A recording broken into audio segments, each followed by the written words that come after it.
Osho Talk. Amin Charan Beksat Kamal, number 4.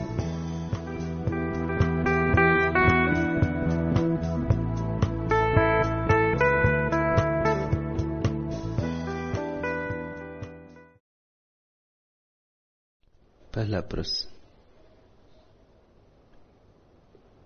खाओ पियो और मौज उड़ाओ, चारवाकों का यह प्रसिद्ध संसार सूत्र है। नाचो गाओ और उत्सव मनाओ, यह आपका संन्यास सूत्र है। संसार सूत्र और संन्यास सूत्र के भेद को कृपा करके हमें समझाएं। नरेंद्र, खाओ पियो और मौज उड़ाओ, चारवाकों के लिए यह साधन नहीं है, साध्य है। बस इस पर ही पर समाप्ति है, इसके पार कुछ भी नहीं है। जीवन इतने में ही पूरा हो जाता है।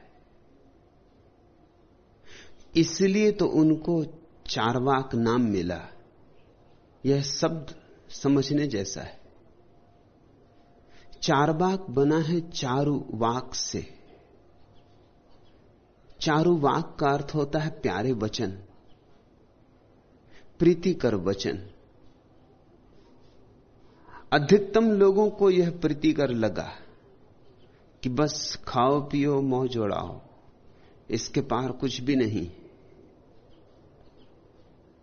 100 में से 99 लोग चारवाक के अनुयायी हैं, चाहे वे मंदिर जाते हो, मस्जिद जाते हो, गिरजा जाते हो, इससे भेद नहीं पड़ता। हिंदू हो, मुसलमान हो, ईसाई हो, इससे भेद नहीं पड़ता।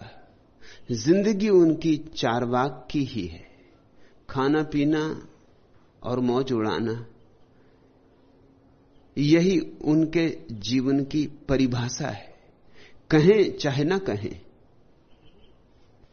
जो कहते हैं वे तो शायद ईमानदार हैं, जो नहीं कहते हैं वे बड़े बेईमान हैं।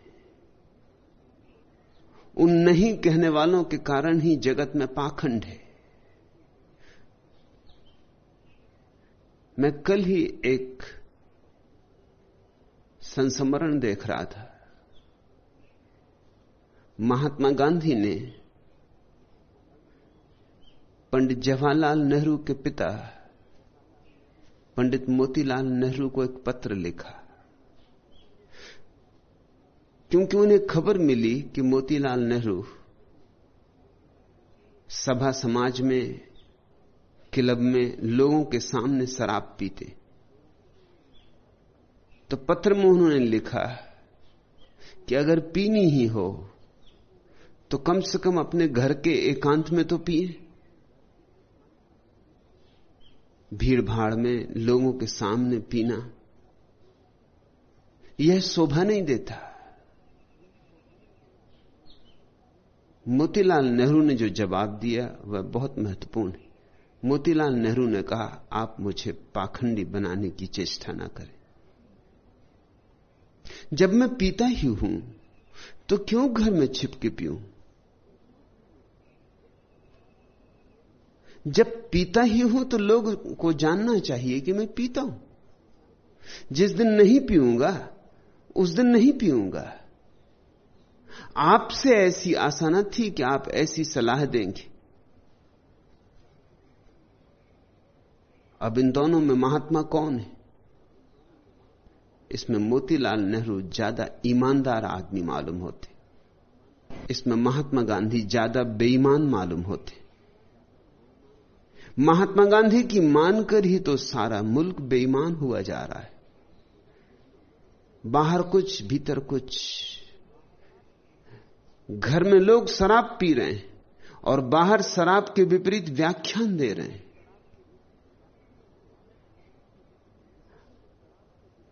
संसद में शराब के विपरीत नियम बना रहे हैं वही लोग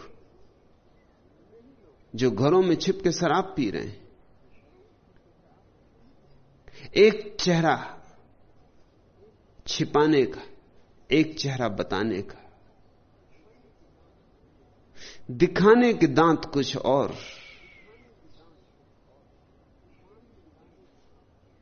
काम में लाने के दांत कुछ और। लोगों को गौर से देखो तो तुम ना तो किसी को हिंदू पाओगे, ना किसी को मुसलमान, ना जैन, ना बौद्ध, तुम सबको चार्वाकवादी पाओगे।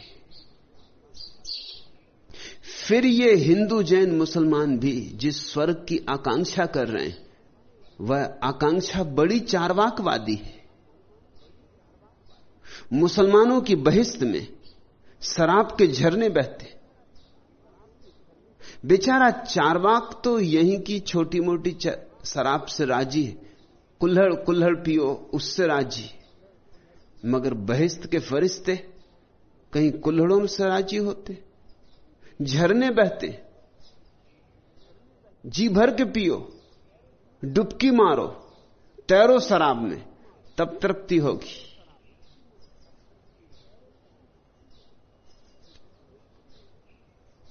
बहिश्त में सुंदर स्त्रियां उपलब्ध हैं, ऐसी सुंदर स्त्रियां जैसी यहां उपलब्ध नहीं। यहां तो सभी सौंदर्य कुम्हला जाता है। अभी खिला फूल सांझ कुम्हला जाएगा, अभी खिला सांझ पखरियां गिर जाएंगी। यहां तो सब क्षणभंगुर है। तो जो ज्यादा लोभी हैं और ज्यादा कामी हैं, उन्होंने स्वर्ग की कल्पना की है। वहां स्त्रियां सदा सुंदर होती, कभी वृद्ध नहीं होती। तुमने कभी किसी बूढ़े देवता या बूढ़ी अप्सरा की कोई कहानी सुनी? उर्वशी की कहानी को लिखे हो गए हजारों साल, उर्वशी अब भी जवान है। स्वर्ग में स्त्रियों की उम्र बस 16 साल पर ठहरी सो ठहरी, उसके आगे नहीं बढ़ती, सदियां बीत जाती। ये किन की आकांक्षाएं? चूंकि मुसलमान देशों में समलैंगिकता का खूब प्रचार रहा है, इसलिए बहिश्त में भी उसका इंतजाम है। वहां सुंदर स्त्रियां ही नहीं, सुंदर छोकरे भी उपलब्ध हैं। ये किनका स्वर्ग है? ये किस तरह के लोग? इनको तुम धार्मिक कहते हो? और हिंदुओं के स्वर्ग में कुछ भेद नहीं, विस्तार के भेद होंगे, मगर वही आकांक्षाएं, वही अभिलाषाएं। हिंदुओं के स्वर्ग में कल्पवृक्ष है, जिसके नीचे बैठते ही सारी इच्छाओं की तत्क्षण तृप्ति हो जाती। तत्क्षण, एक क्षण भी नहीं जाता। इतना भी धीरज रखने की जरूरत नहीं है वहां। यहां तो अगर धन कमाना हो वर्षों लगेंगे, फिर भी कौन जाने कमा पाओ न कमा पाओ। एक सुंदर स्त्री को पाना हो, एक सुंदर पुरुष को पाना हो, 1000 बाधाएं पड़ेंगी। सफलता कम, असफलता ज्यादा निश्चित है। लेकिन स्वर्ग में कल्प वृक्ष के नीचे भाव उठा कि तत्क्षण पूर्ति हो जाती। मैंने सुना है एक आदमी भटकता हुआ भूला चूका कल्प वृक्ष के नीचे पहुंच गया। उसे पता नहीं कि कल्प वृक्ष है। थका मांदा था तो लेटने की इच्छा थी, थोड़ा विश्राम कर ले। मन में ऐसा ख्याल उठा कि काश इस समय कहीं कोई सराय होती, थोड़ा गद्दी तकिया मिल जाता। ऐसा उसका सोचना था कि तत्क्षण सुंदर सैया, गद्दी, तकिए अचानक प्रकट हो गए। वो इतना थका था कि उसे सोचने का भी मौका नहीं मिला। उसने ये भी नहीं सोचा कि ये कहां से आए, कैसे आए। अचानक गिर पड़ा बिस्तर पर और सो गया। जब उठा ताजा, स्वस्थ थोड़ा हुआ, सोचा कि बड़ी भूख लगी, कहीं से भोजन मिल जाता। ऐसा सोचना था कि भोजन के थाल आ गए। भूख इतने जोर से लगी थी कि अभी भी उसने विचार ना किया कि ये सब घटना कैसे घट रही। भोजन जब कर चुका तब जरा विचार उठा, नींद से सुस्ता लिया था, भोजन से तृप्त हुआ था, सोचा कि मामला क्या है, कहां से यह बिस्तर आया।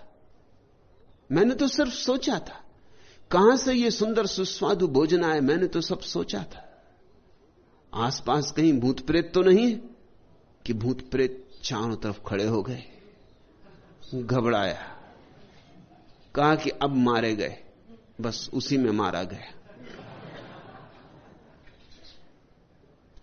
कल वृक्ष के नीचे तत्क्षण समय का व्यवधान नहीं होता। ये किन्ने बनाए होंगे कल वृक्ष? कामियों ने। ये चार्वाकवादियों की आकांक्षाएं।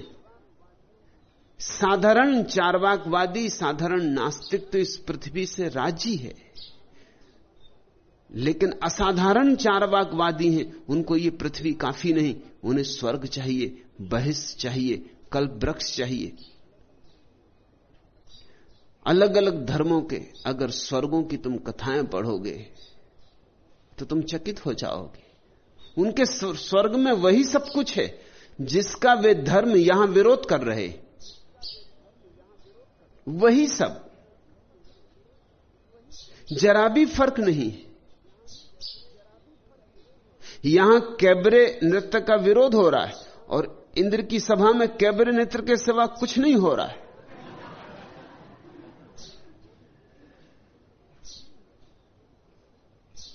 और उसी इंद्रलोक में जाने की आकांक्षा है। उसके लिए लोग धुनी रमाए बैठे, तपश्चर्या कर रहे हैं, सिर के बल खड़े, उपवास कर रहे हैं, सोचते हैं कि 4 दिन की जिंदगी है, इसे तो दांव पे लगा के तपश्चर्या करके एक बार पालो स्वर्ग तो अनंत कालीन। तुम्हें वे नासमझ समझते क्योंकि तुम क्षणभंगुर के पीछे पड़े हो। स्वयं को समझदार समझते हैं क्योंकि वे शाश्वत के पीछे पड़े। तुमसे वे बड़े चार्वाकवादी, खाओ पियो और मौज उड़ाओ, यही उनके जीवन का लक्ष्य भी है। यही नहीं, आगे भी, परलोक में भी। उनके परलोक की कथाएं तुम पढ़ो तो वृक्ष हैं वहां जिनमें सोने और चांदी के पत्ते और फूल हीरे जवाहरातों के। ये किस तरह के लोग हैं?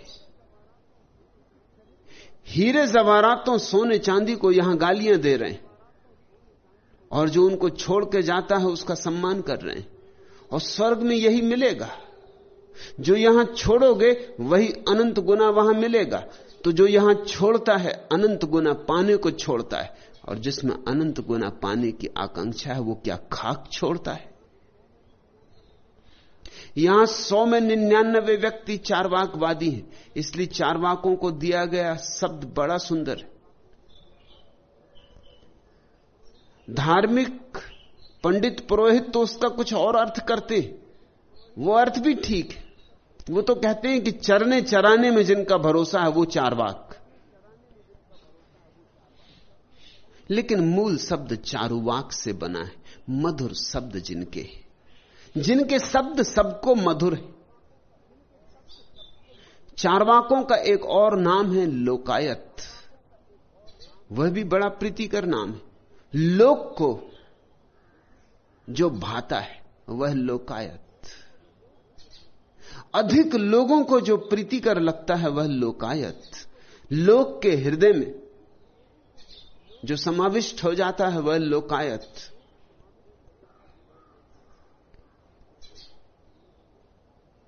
यहां धार्मिक कहे जाने वाले लोग भी धार्मिक कहां हैं? तुम जरा सोचना, अगर परमात्मा प्रकट हो जाए तो तुम उससे क्या मांगोगे? जरा सोचना क्या मांगोगे। अगर परमात्मा कहे कि मांग लो 3 वरदान, क्योंकि पुराने समय से हर कहानी वो 3 ही वरदान, पता नहीं क्यों 3।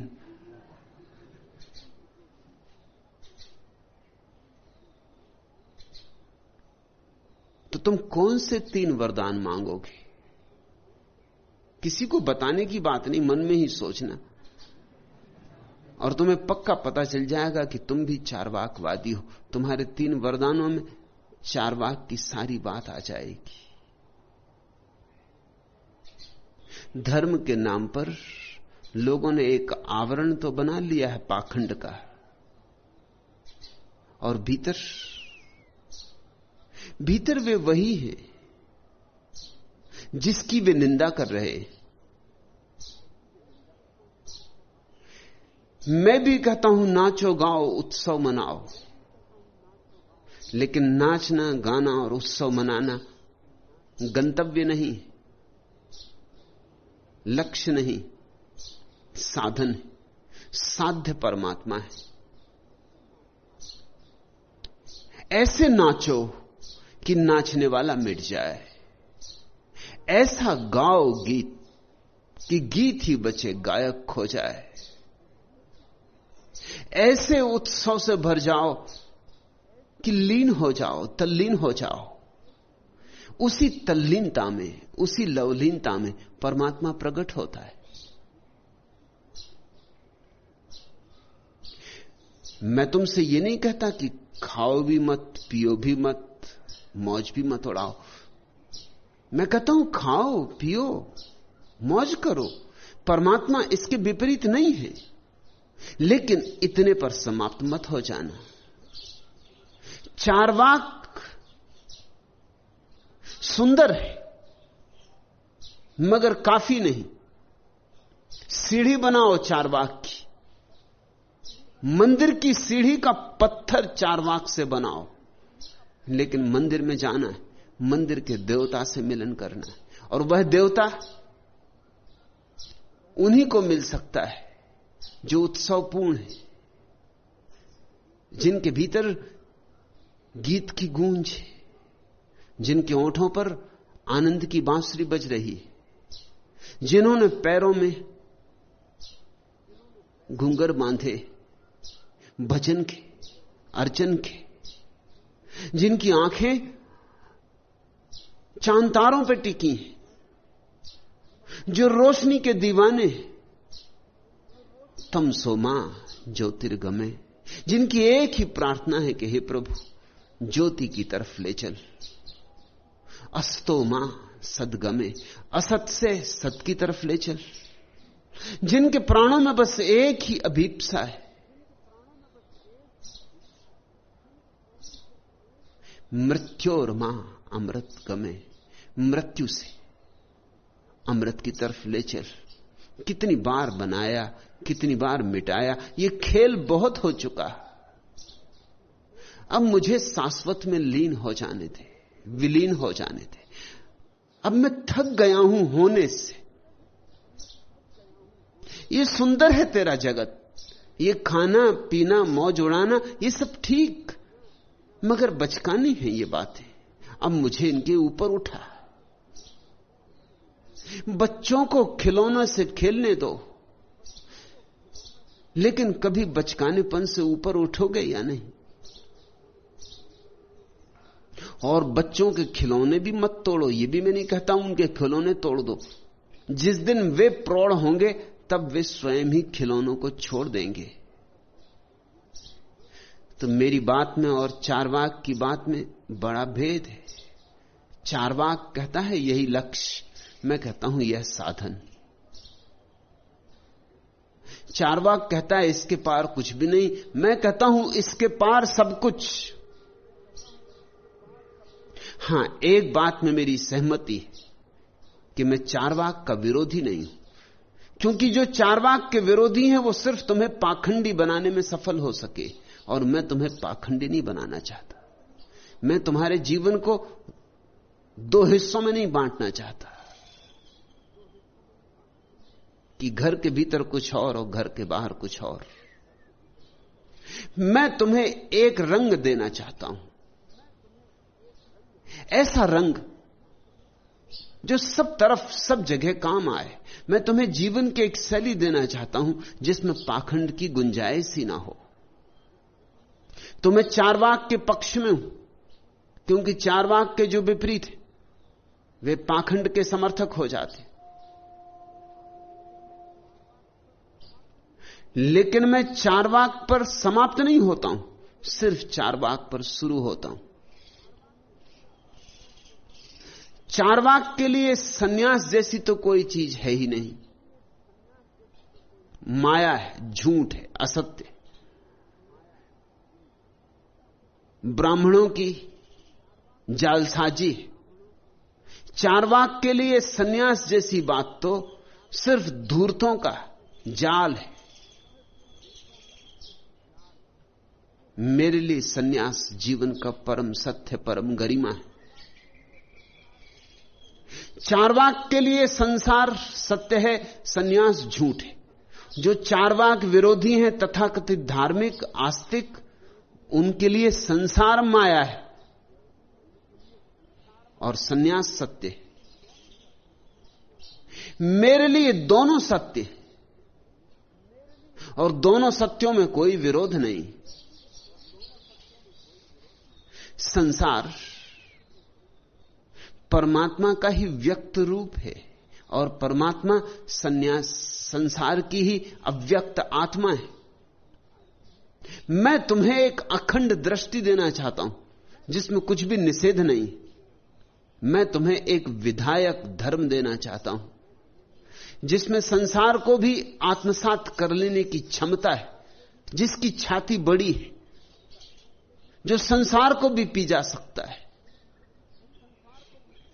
और फिर भी जिसका सन्यास खंडित नहीं होगा, जो बीच बाजार में सन्यास्त हो सकता है, जो घर में रह के अग्रही हो सकता है, जो संसार में होकर भी संसार का नहीं होता। तो एक अर्थ में मैं चारवाक से सहमत और एक अर्थ में सहमत नहीं। इस अर्थ में सहमत हूं कि चारवाक बुनियाद बनाता है जीवन की, लेकिन अकेली बुनियाद से क्या होगा? मंदिर बनेगा नहीं तो बुनियाद व्यर्थ है। और तुम्हारे तथाकथित साधु संत मंदिर तो बनाते हैं लेकिन बुनियाद नहीं लगाते। उनके मंदिर थोथे होते, कभी भी गिर जाएंगे, गिरे ही हैं। अब गिरे तब गिरे क्योंकि जिनकी कोई नींव नहीं है, उन मंदिरों का क्या भरोसा। उनमें जरा संभल के जाना, कहीं खुद गिरे और तुम्हें भी न ले डूबे।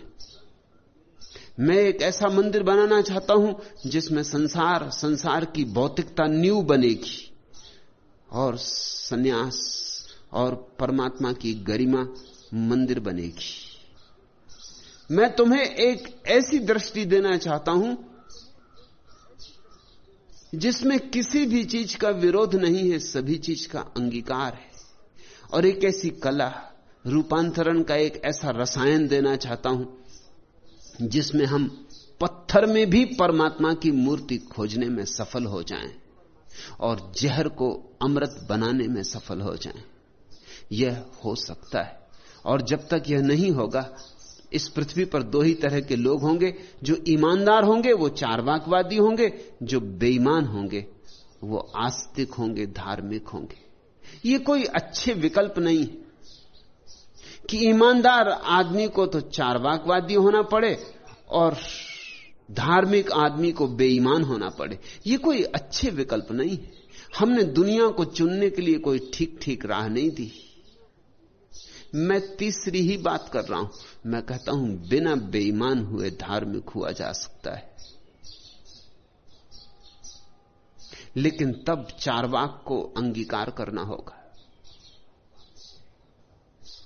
तब चारवाक को इंकार नहीं किया जा सकता। खाना पीना और मौज जीवन की स्वाभाविकता है। जिन ऋषियों ने कहा अन्नम ब्रह्म, उन्होंने यह समझा होगा तभी कहा। अन्न को जो ब्रह्म कह सके, सोचकर कहा होगा, अनुभव से कहा होगा। अन्न को ब्रह्म कहने का क्या अर्थ हुआ? इसका अर्थ हुआ कि भोजन में भी उसको ही अनुभव करना, स्वाद में भी उसका ही स्वाद लेना। यही चारवाक को बदलने की कीमिया हुई। खाओ तो उसे, पियो तो उसे, मौज मनाओ तो उसके आसपास, वह न भूले। और परमात्मा को हमने कहा रस रूप, रसो वैसा। और क्या चाहिए? वही रस है। उस रस का प्रमाण दो, तुम्हारी आंखों में उसकी रसधार बहे, तुम्हारे प्राणों में उसका रसगीत गूंजे, तुम्हारा व्यक्तित्व उसके रस की झलक दे, प्रमाण बने। इसलिए कहता हूं, नाचो गाओ उत्सव मनाओ। इसलिए कहता हूं कि परमात्मा की तरफ जब जा ही रहे हो तो रोते रोते क्यों जाना? जब हंसते हुए जाया जा सकता है तो रोते हुए क्यों जाना? और अगर रो भी तो तुम्हारे आंसू भी तुम्हारे आनंद के ही आंसू होने चाहिए।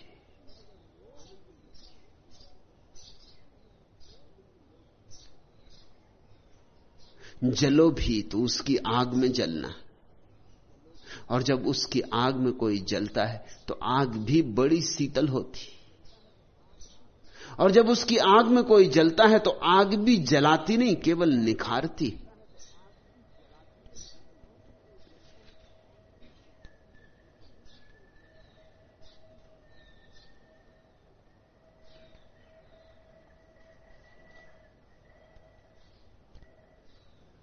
चार्वाक एक पुराना दर्शन है, अति प्राचीन, शायद सर्वाधिक प्राचीन, क्योंकि आदिम मनुष्य ने सबसे पहले तो खाओ पियो और मौज मनाओ इसकी ही खोज की होगी।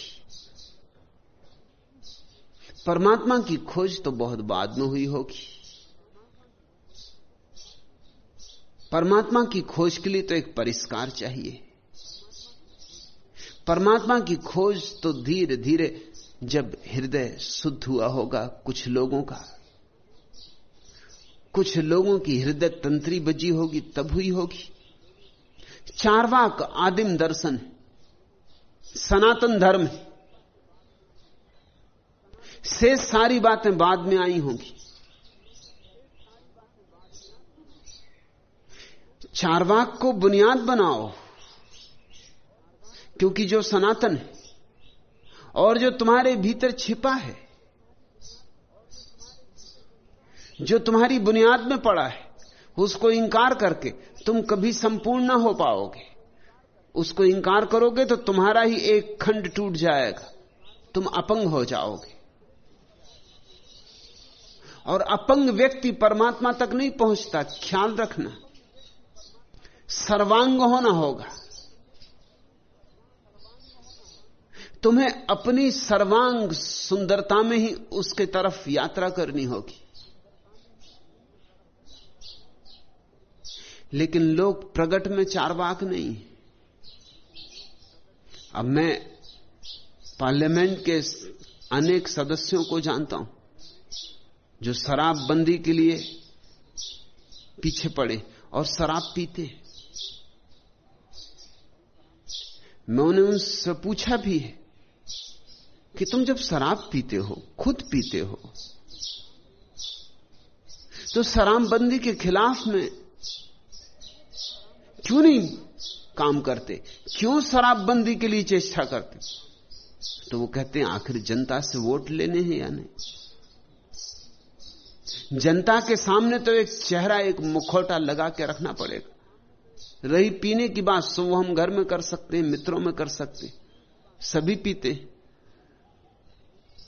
बाहर हम एक चेहरा बना के रख सकते हैं। मैं ऐसे नेताओं को भी जानता हूं जो शराब पी के ही शराबबंदी के पक्ष में व्याख्यान करने जाते। मैं एक विश्वविद्यालय में जब विद्यार्थी था तो उसके जो वाइस चांसलर थे महाशराबी थे।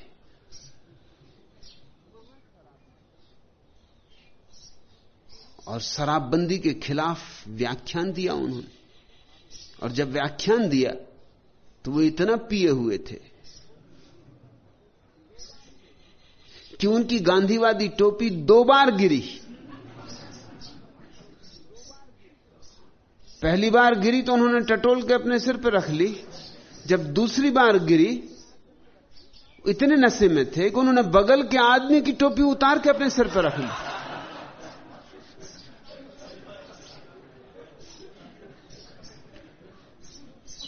जब विश्वविद्यालय का दीक्षांत समारोह होता था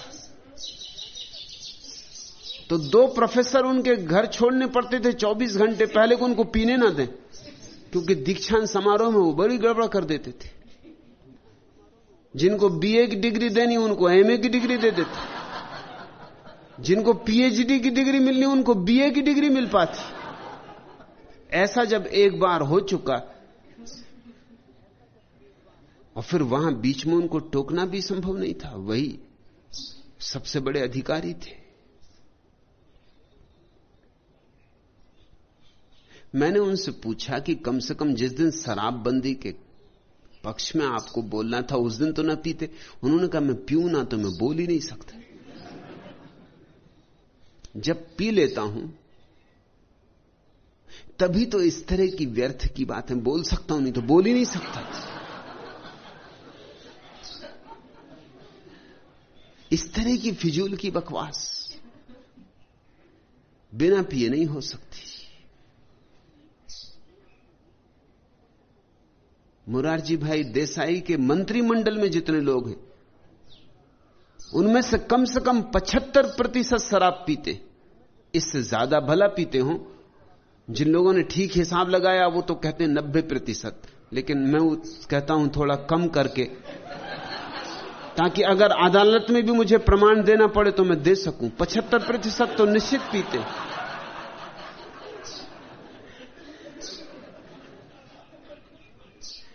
लेकिन एक पाखंड है जो धार्मिक आदमी में पाया जाता है। कहता कुछ, करता कुछ, दिखाता कुछ, होता कुछ।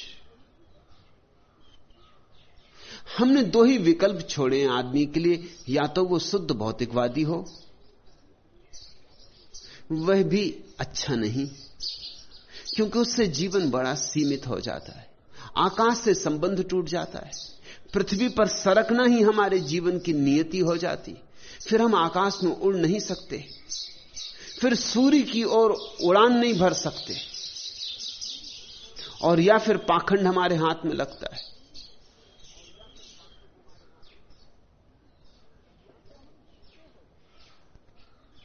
या तो हम झूठे हो जाते, ऐसे झूठे कि हमें याद भी नहीं पड़ता कि हम झूठे हो गए।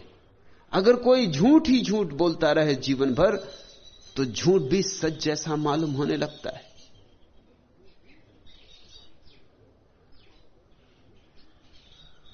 एक कवि महोदय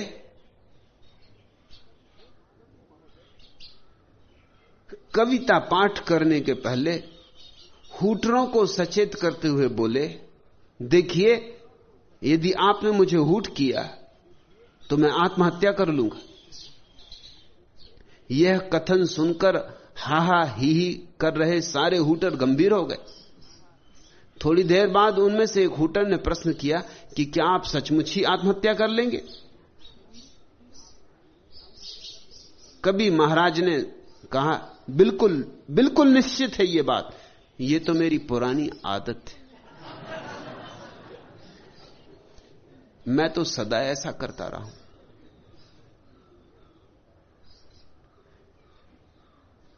झूठ बोलते बोलते एक ऐसी सीमा आ जाती कि तुम्हें पहचान में ही ना आएगा स्वयं कि तुम झूठ बोल रहे हो। निरंतर दोहराए गए झूठ सच जैसे मालूम होने लगते। पाखंड धर्म बन गया है। मैं नहीं चाहता कि तुम चारवाक को अस्वीकार करो, मैं चाहता हूं तुम चारवाक को स्वीकार करो। चारवाक की स्वीकृति बिल्कुल स्वाभाविक है, प्राकृतिक है। सुस्वादु भोजन में पाप क्या है? खाने पीने में और मौज उड़ाने में मनुष्य की गरिमा है, महत्ता है। तुम जरा देखो, पशु भी खाते पीते हैं। पशुओं के खाने पीने में और आदमी के खाने पीने में फर्क क्या है? एक ही फर्क है कि कोई पशु खाने पीने में उत्सव नहीं मनाता। अगर एक कुत्ते को रोटी मिल गई तो वो 4 और कुत्तों को निमंत्रित नहीं करता कि आओ भाई। रोटी कुत्ते को मिल गई तो वो भागता है एक कोने में, एकांत खोजता है, किसी को निमंत्रण नहीं देता।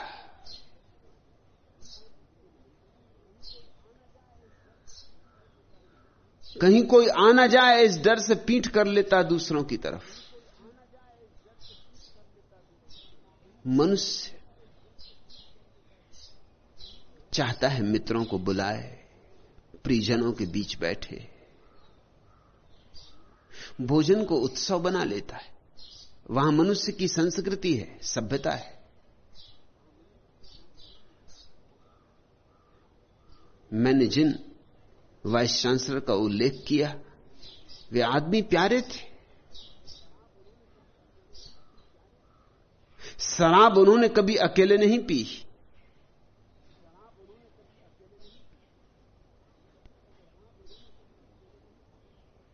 कभी अगर मित्र उनके घर इकट्ठे ना हो पाए तो वो बिना पिए सो जाते थे।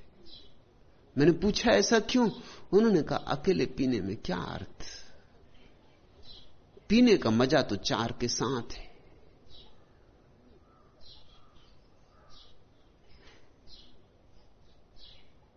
तुम चकित होगी ये जानकर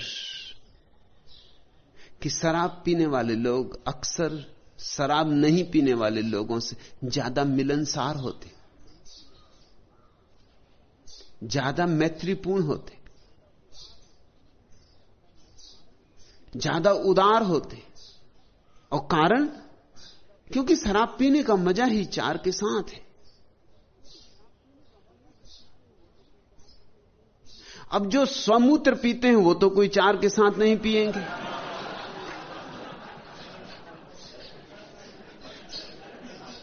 वो तो हो जाएंगे एकंडे,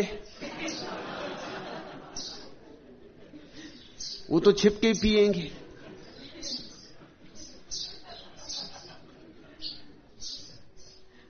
उनको तो छिपके पीना ही पड़ेगा। उनमें किसी तरह की मनुष्यता नहीं हो सकती। मोरारजी देसाई जब जवान थे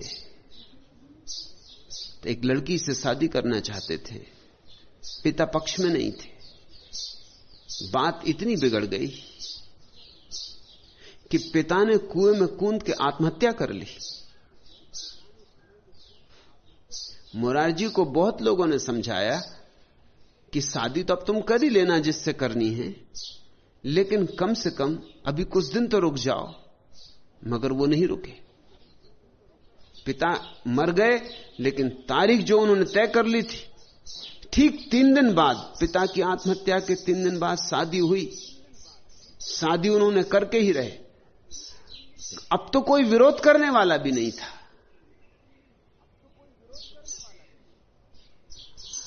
अब तो अगर महीने 15 दिन रुक जाते तो कुछ हर्ज ना था। लेकिन एक तरह की अमानवीयता,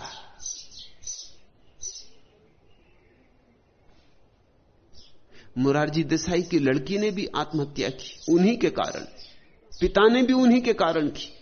और डर यह है कि पूरा मुल्क कहीं उनके कारण न करे।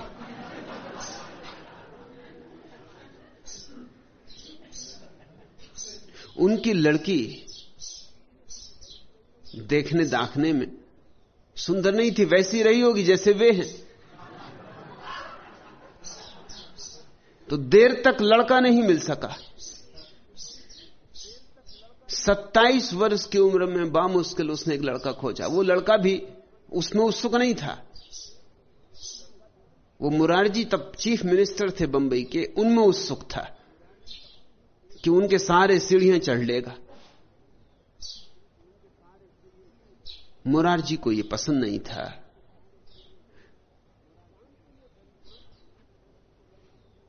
जानते हुए भली भांति कि उनकी लड़की को लड़का मिलना मुश्किल है।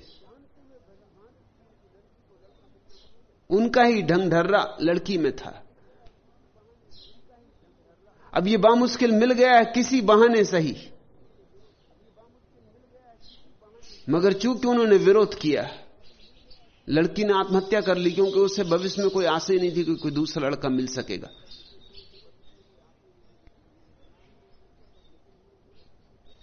जब अस्पताल में जली हुई लड़की को देखने वो गए, मरी हुई लड़की को देखने गए, तो एक शब्द नहीं बोले। डॉक्टर चकित, अस्पताल की नर्सें चकित, न उनके चेहरे पे कोई भाव आया, न एक शब्द बोले। 1 मिनट वहां खड़े रहे, लौट पड़े। कमरे के बाहर आके डॉक्टरों से कहा कि जैसे ही औपचारिकता पूरी हो जाए, लाश को मेरे घर के लोगों को दे दिया जाए ताकि अंत्येष्टि क्रिया की जा सके, और चले गए।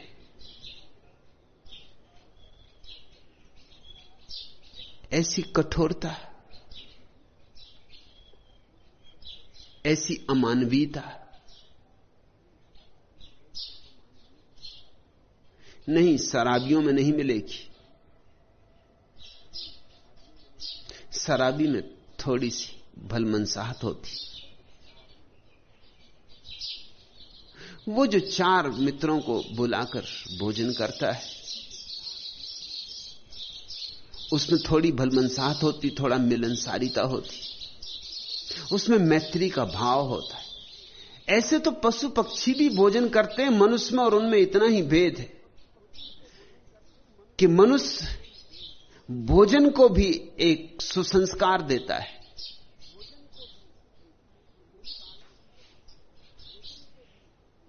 टेबल है, कुर्सी है, चम्मच है,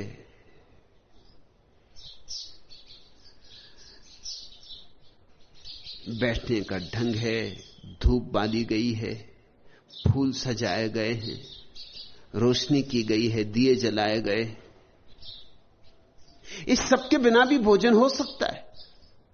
यह सब भोजन का अंग नहीं है, लेकिन यह सब भोजन को एक संस्कार देता है, एक सभ्यता देता है।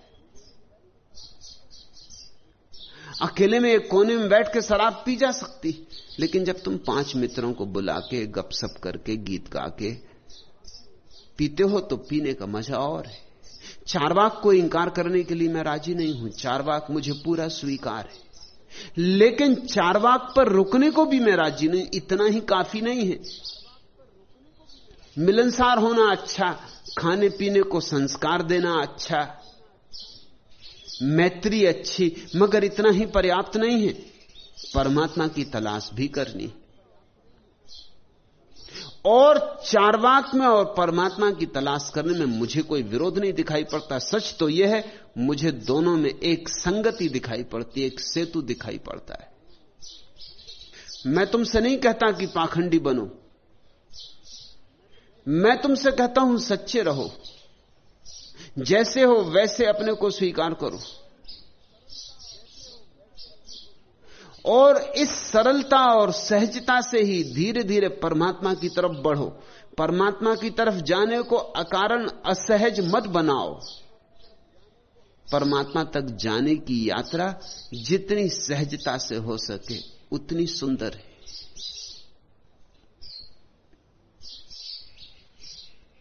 दूसरा प्रश्न,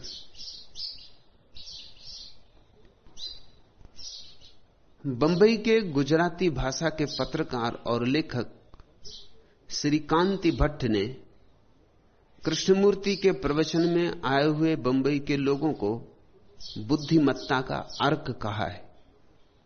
श्री कांति भट्ट आपसे भी बंबई में मिल चुके हैं और यहां आश्रम में भी आए थे, लेकिन उन्होंने आपके पास आने वाले लोगों को कभी बुद्धिमान नहीं कहा। आप इस बाबत कुछ कहने की कृपा करेंगे? कैलाश गोस्वामी श्री कांति भट्ट ठीक ही कहते हैं। कृष्णमूर्ति के पास जो लोग इकट्ठे होते हैं वो तथाकथित बुद्धिमान लोग ही, क्योंकि कृष्णमूर्ति की बात बस गणित और तर्क की बात है। उसमें हृदय नहीं है, उसमें भाव नहीं, भक्ति नहीं, उसमें जीवन का गीत नहीं, केवल जीवन का शुष्क विश्लेषण।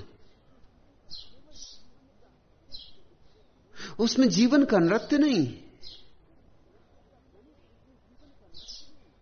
सिर्फ नृत्य का गणित है।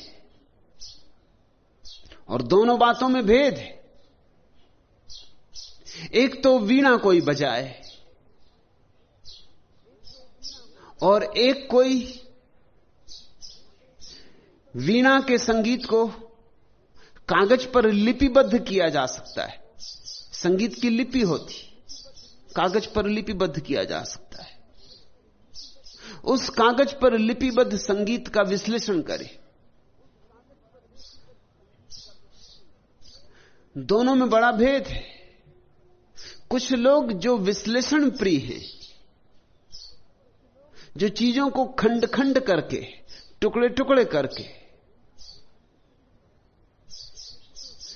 उनकी व्याख्या करने में रस लेते, कृष्णमूर्ति में उन्हें बहुत आकर्षण मालूम होगा। मेरी उत्सुकता तर्क में नहीं, मेरी उत्सुकता प्रेम में, मेरी उत्सुकता गणित में नहीं, मेरी उत्सुकता गीत में, मेरी उत्सुकता लिपिबद्ध संगीत में नहीं है, वीणा को बजाने में।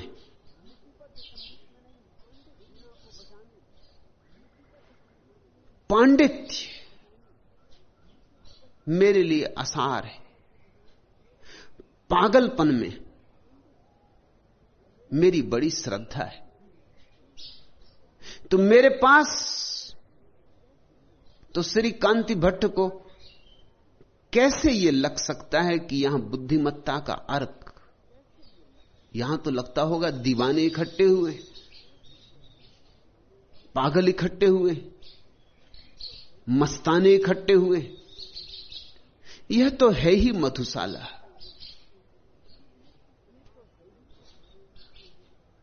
कृष्णमूर्ति के पास जो लोग जा रहे हैं वह जमात अहंकारियों की है। अगर तुम्हें अहंकारियों की कोई शुद्ध जमात कहीं देखनी हो तो कृष्णमूर्ति के पास मिलेगी।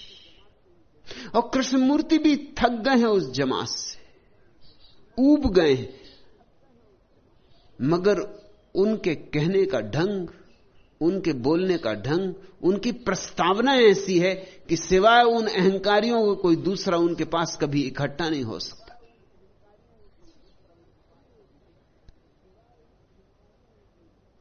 कृष्णमूर्ति स्वयं तो ज्ञान को उपलब्ध है, लेकिन उनकी अभिव्यक्ति शुष्क है। उनकी अभिव्यक्ति से परमात्मा रस रूप है इसका कोई पता नहीं चलता। उनकी अभिव्यक्ति से तल्लीनता से भी मिल सकता है सत्य, इसकी कोई संभावना नहीं खुलती। उनका स्वर एक है, वह ध्यान का स्वर है।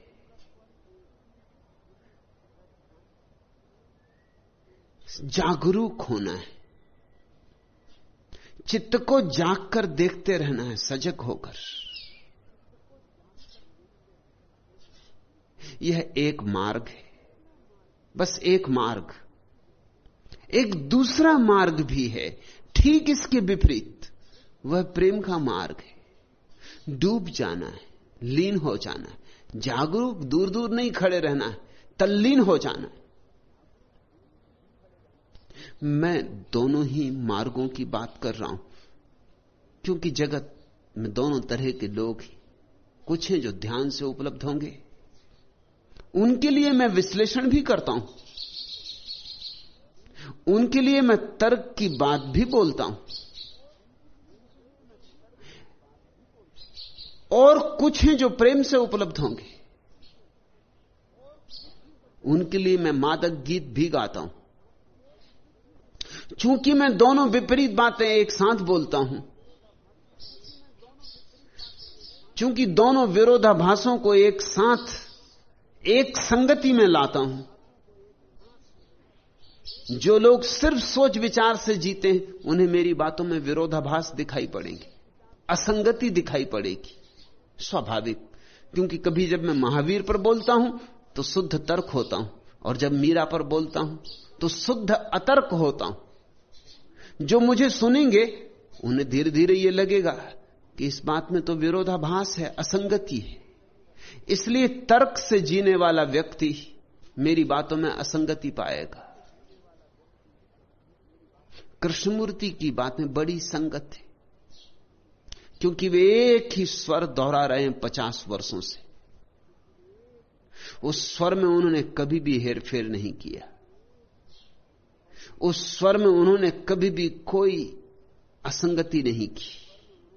2 और 2 4, 2 और 2 4, 2 और 2 4, ऐसा 50 वर्ष से दोहरा रहे। जो मुझे सुनता है मैं कभी कहता हूं 2 2 4, और कभी कहता हूं 2 2 5, और कभी कहता हूं 2 2 3, और कभी कहता हूं 2 2 जुड़ते ही नहीं।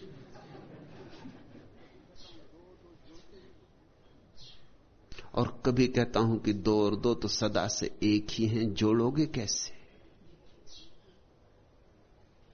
तो मेरे पास एक और ही तरह का व्यक्ति इकट्ठा हो रहा है, एक और ही अन्यथा प्रकार का। कृष्णमूर्ति के पास केवल वही लोग इकट्ठे होते हैं जिन्हें यह भ्रांति है कि वे बुद्धिमान हैं। पाया क्या? इकट्ठे होते रहे, सुनते भी रहे, संग्रह भी बढ़ गया सूचनाओं का। मिला क्या? 30-30 साल, 40-40 साल कृष्णमूर्ति को सुनने वाले लोग मेरे पास आते हैं और कहते सब समझ में तो आ गया, मगर मिला कुछ भी नहीं। ऐसी समझ किस काम की? मैं तुम्हें समझ नहीं देता, मैं तुम्हें अनुभव देता हूं। मैं तुम्हें यह नहीं कहता कि इतना जान लो, इतना जान लो। मैं कहता हूं इतने डूबो, इतने डूबो। मैं तुम्हें धक्का देता हूं सागर में। जो इस धक्के को झेलने को राजी, स्वभावतः श्री कांति भट्ट को वे कोई बुद्धिमान लोग मालूम ना मालूम पड़े हुए होंगे। और कांति भट्ट स्वयं पत्रकार हैं, लेखक हैं, तो स्वयं भी गणित और तर्क से ही सोचते होंगे। गणित और तर्क के पार भी एक विराट आकाश है, इसकी उन्हें कोई खबर नहीं। जो मुझे समझेंगे वे मेरी बातों में कृष्णमूर्ति को भी पा सकते। जो कृष्णमूर्ति को समझेंगे वे कृष्णमूर्ति की बातों में मुझे नहीं पा सकते। कृष्णमूर्ति का तो छोटा सा आंगन है, साफ सुथरा। कृष्णमूर्ति की तो छोटी सी बगिया है, साफ सुथरी। बगिया भी विक्टोरिया के जमाने की, इंग्लैंड की बगिया, कटी छटी, साफ सुथरी, सिमिट्रिकल। एक झाड़ इस तरफ तो दूसरा झाड़ ठीक उसके ही अनुपात का, माप का दूसरी तरफ। लान कटा हुआ। कृष्णमूर्ति में बहुत कुछ है जो विक्टोरियन है। वो असल में बड़े हुए इस तरह के लोगों के साथ, एनी बिसेंट, लीडबिटर, इन लोगों के साथ बड़े हुए। इन्होंने पाला पोसा, इन्होंने शिक्षा दी। इंग्लैंड में बड़े हुए, वो छाप उन पर रह गई। तो मेरे बगीचे को देखो, जंगल है।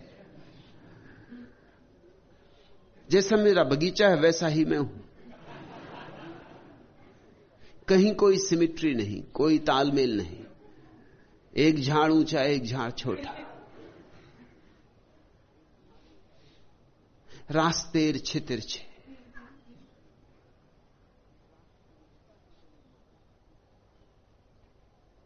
मुक्ता है मेरी मालिन। मुक्ता ग्रीक है, ग्रीक तर्क। बहुत चेष्टा की उसने शुरू में, कि इस तरफ भी ठीक वैसा ही झाड़ होना चाहिए जैसा उस तरफ है, दोनों में समतुलता होनी चाहिए। बहुत चेष्टा की उसने कि किसी तरह झाड़ों को काट छांट के आकार दिया जा सके, लेकिन धीरे धीरे समझ गई कि मेरे साथ ये न चलेगा। चुरा के, चोरी से, मेरे अनजाने पीठ के पीछे छिपा के कैंची लेके वो झाड़ों को रास्ते पे लगाती थी। धीरे धीरे उसे समझ में आ गया कि मेरा बगीचा जंगल ही रहेगा। जंगल में मुझे सौंदर्य मालूम होता है, बगिया में मौत। आदमी का कटा छटा हुआ बगीचा सुंदर नहीं हो सकता, कटे छटे होने के कारण ही उसकी नैसर्गिकता नष्ट हो जाती। मैं नैसर्गिक का प्रेमी हूं, और निसर्ग बड़ा है, निसर्ग बहुत बड़ा है।